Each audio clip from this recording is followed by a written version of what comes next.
The difficult season you're enduring right now is a launch pad to a greater future. It's like a bow and arrow. You have to stretch the bowstring back in order to launch the arrow forward and hit your target. Every life experience you've ever had, especially the difficult ones, are preparing you for something important, something that's bigger than yourself. You won't know it until you're there, looking back. Steve Jobs famously said, "You can't connect the dots looking forward. You can only connect them looking backward." You have to trust that the dots will somehow connect in your future. The universe is trying to prepare you for something. You won't know what that is until you're there, looking back at yourself today, thinking to yourself, oh, that's why I did this. That's why I went through this.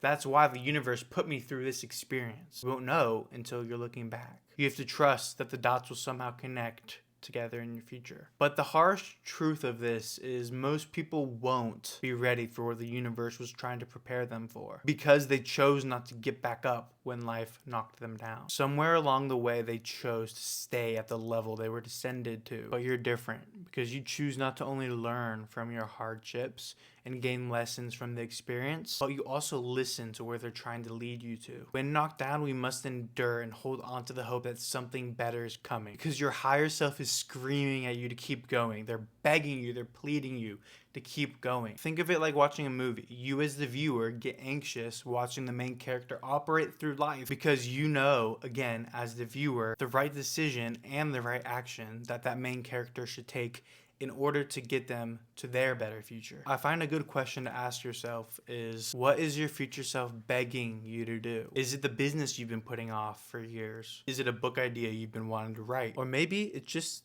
to keep going, not give up on life and on yourself, because they know, your future self knows something great is going to happen to you. You just have to endure and you just have to trust that the dots will connect. Now, I want to be clear that no matter what you're going through, there will be different variants for everyone. But just as a reminder, no matter what you're going through, time is your friend. To rush or suppress what you're grieving or healing from doesn't do you any good.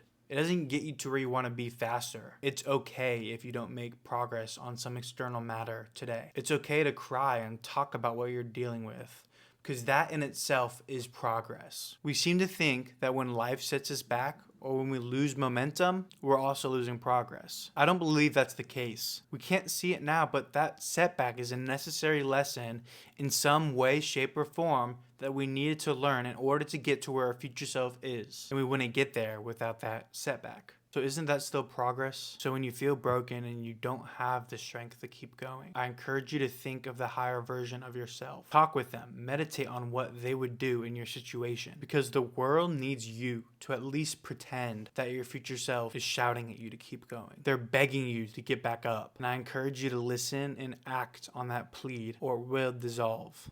So before I end this video, I want to share with you something I'm proud of, something I wrote on my Substack, and it's titled A Love Letter to Humanity. You can find the link to it in the description below this video, but I feel genuinely proud of this piece, which is why I really want to share it with whoever's watching this video. You can obviously read it for free. It's on my Substack, again, linked in the description below.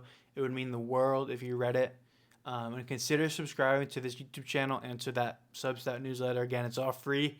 If you like the content, it would mean the world to me. Thank you again for watching this video. It truly does mean the world to me. I hope you have an amazing rest of the day, wherever you are, and I will see you in the next one.